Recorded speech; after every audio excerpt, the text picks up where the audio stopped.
And చాలామంది అడుగుతూ ఉంటారు, అంటే ఎంత టైం రెస్ట్ తీసుకోవాలి, ఒక హాఫ్ అన్ అవర్ సరిపోద్దా, 1 అవర్ సరిపోతుందా అనేది కూడా. సో అలా కాకుండా మనకి ఏంటంటే at least minimum 5 to 10 minutes of rest is enough. So ఆ టైంలో ఏంటంటే ఏవైతే కదలిక ఉన్నాయో, ఏవైతే పైకి వెళ్ళాల్సిన మొటిలిటీ బాగున్నాయో అవి స్పెర్మ్ సెల్స్ అనేది ఇమీడియట్గా వెళ్ళిపోతాయి. ఏవైతే dead cells, pus cells, thick secretions ఏవైతే ఉంటాయో అవి ఎట్లాగో బయటికి లీకేజ్ అవుతుంది. సో దట్స్ మోస్ట్ ఇంపార్టెంట్, అది మీరు తెలుసుకోవాల్సింది.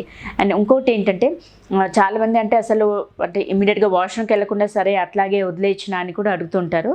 అలా కాదు, మనకి ఏంటంటే వెజైనా అండ్ యురేత్రా అంటే యూరిన్కి వెళ్ళే చోట ప్లస్ కలిసే చోట అనేది అట్లీస్ట్ ఒక 1 centimeter గ్యాప్లోనే ఉంటుంది. సో రెండు పక్కనే ఉండేసరికి ఏమవుతుంది, మనకు వెజైనాలో సిమెంట్ డిపాజిట్ అయినప్పుడు అందులో ఉన్న బ్యాక్టీరియా అంతా కూడా పైకి మైగ్రేట్ అయ్యి యూరినరీ ఇన్ఫెక్షన్స్ వచ్చే ఛాన్సెస్ ఉంటాయి. సో అందుకనే మనకు అరౌండ్ 10 to 15 minutes తర్వాత ఏంటంటే మీరు వాష్ చేసుకోవడమే బెటర్ ఆప్షన్. సో దట్ మనం అట్లాగే వదిలేసినా కానీ మళ్ళీ ఫ్రీక్వెంట్గా యూరినరీ ఇన్ఫెక్షన్స్ వచ్చే ఛాన్సెస్ ఉంటాయి. సో ఈ వీడియోలో ఏంటంటే మనము తెలుసుకున్నాము, అంటే లైక్ ఇమీడియట్గా వాష్రూమ్కి వెళ్ళొచ్చిన అంటే ఇమీడియట్గా వెళ్తే మనకు ప్రెగ్నెన్సీ రాదా, లేదు ఒక హాఫ్ అన్ అవర్ 1 hour అలాగే పడుకోవాలా, లేదు అసలు వాష్ చేసుకోకపోవడం బెటరా అనేది మనకున్న అపోహాలు, సందేహాలు అనేది క్లియర్ చేసుకున్నాము.